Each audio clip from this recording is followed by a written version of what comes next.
By 1973, the marriages inside the Beatles circle were becoming almost as tangled as the band's old business problems.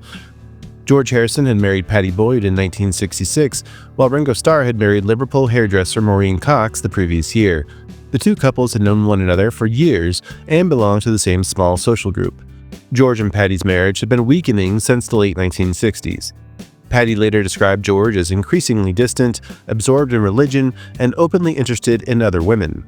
The affair that finally convinced her the marriage could not be saved involved one of her closest friends, Maureen Starkey. Pattie said Maureen began spending nights at Friar Park, the enormous house where she lived with George. The situation eventually became impossible to ignore. On one occasion, Pattie found George and Maureen locked inside a bedroom while musicians were waiting for George in the studio. George eventually opened the door and tried to pass the situation off as innocent, but Pattie did not believe him. What made it especially painful was that Maureen was not some stranger that George had met on the side of the road. She was Ringo's wife, the mother of his 3 children, and a woman Pattie had trusted for years. The strangest part came around Christmas 1973. Chris O'Dell, a former Apple employee and close friend of the Harrison and Starkey families, was visiting England and joined George, Pattie, Ringo, and Maureen at the Starkeys' home.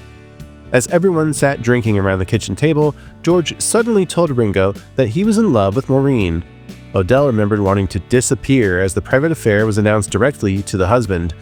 According to her account, Ringo responded with surprisingly dry restraint, saying in effect that George was preferable to some unknown outsider. But whatever calm he managed in that moment, O'Dell believed he was deeply hurt by what had happened.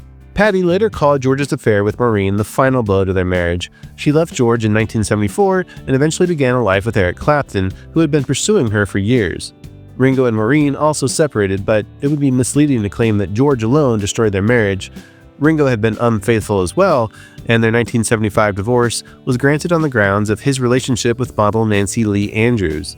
The whole affair belonged to a period when nearly everyone involved was drinking heavily, taking drugs, and moving between relationships with people from the same tiny group of friends.